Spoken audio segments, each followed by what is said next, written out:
Hey Internet people, I'm Natalie and I am at Reverb today and we are looking at the Roland Jupiter XM.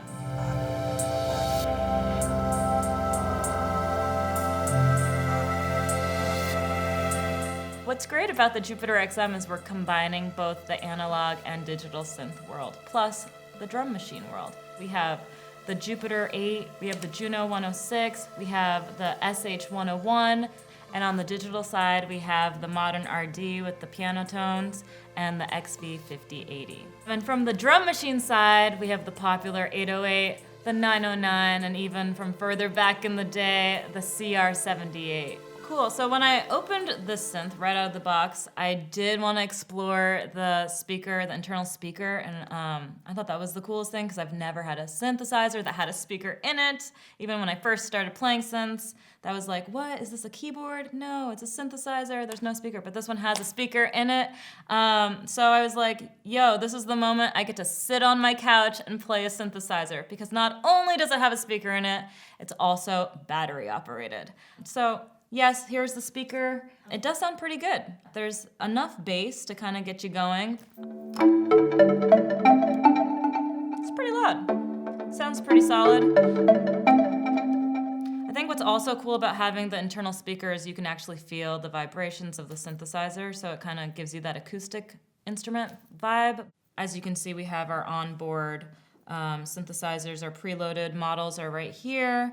You can go through the patches. But within each synth, we can further explore hundreds, straight up hundreds of sounds within the library. So you would just go by hitting the scenes, click on Jupiter, hit function, and now we are straight up in the Jupiter engine. This one was called Berlin Night.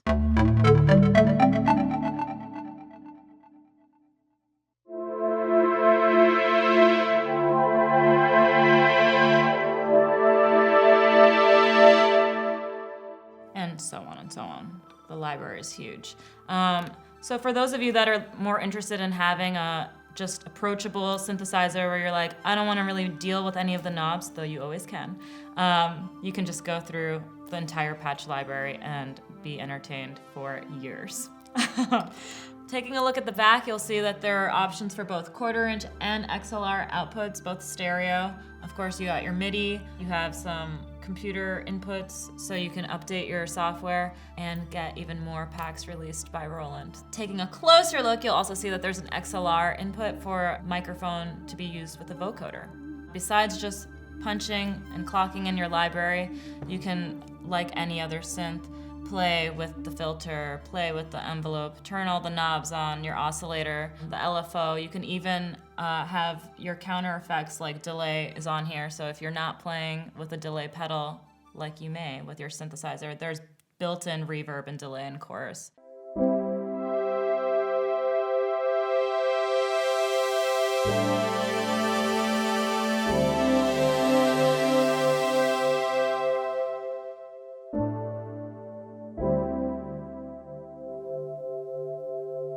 And like the more modern digital synths, you can save your patches as you build them, so that's also really great.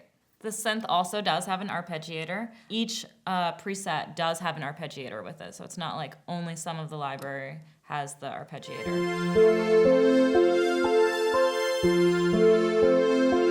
We can go in the other direction.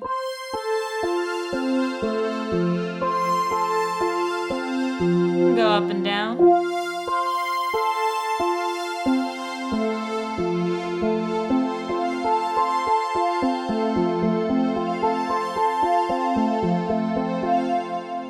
Then you can actually get more textural with the arpeggiator and pick different synth tones to accompany with the chords that you're playing.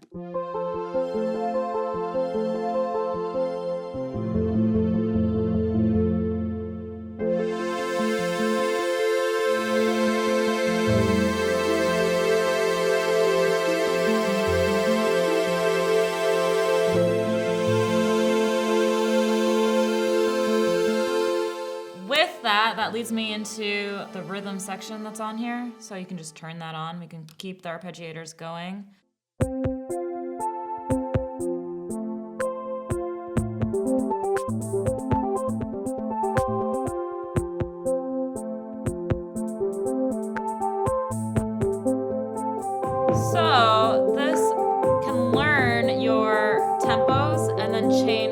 rhythm section. So right now I'm just holding a sustained chord, but if I started playing faster, it might think, oh, this is a chorus section.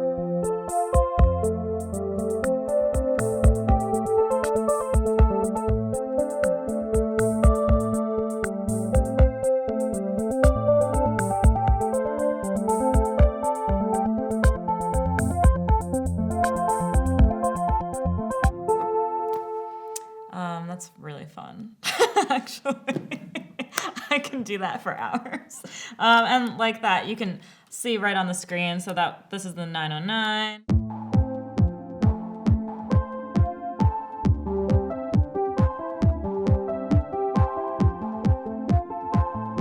Somebody asked me, they're like, what if I don't want it to change? You don't have to have it change, you can turn it off.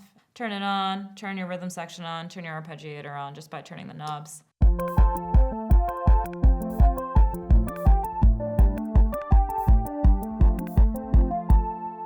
What's pretty cool about the synth is the portability of it and how compact it is. I think that sometimes as a piano player or synth player, we're like, I don't know about the small keys.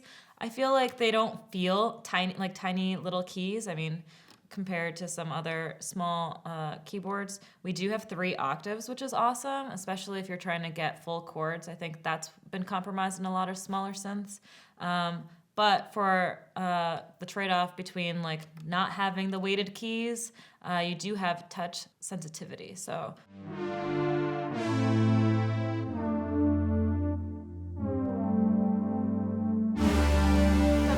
Right, so that's super fun.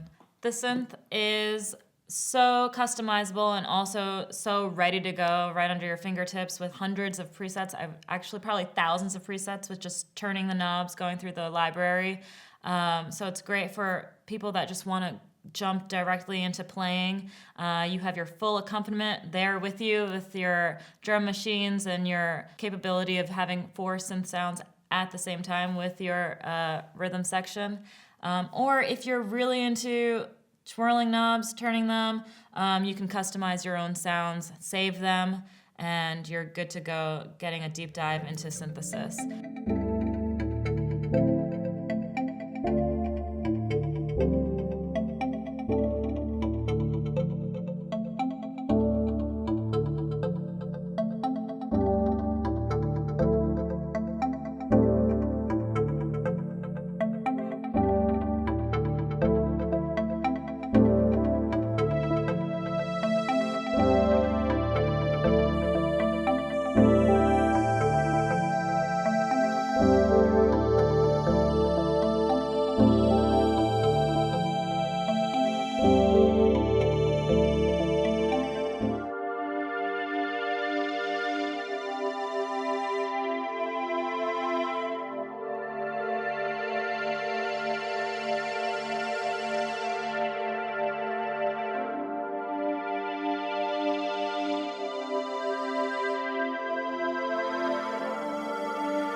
quick look at the Roland Jupiter XM.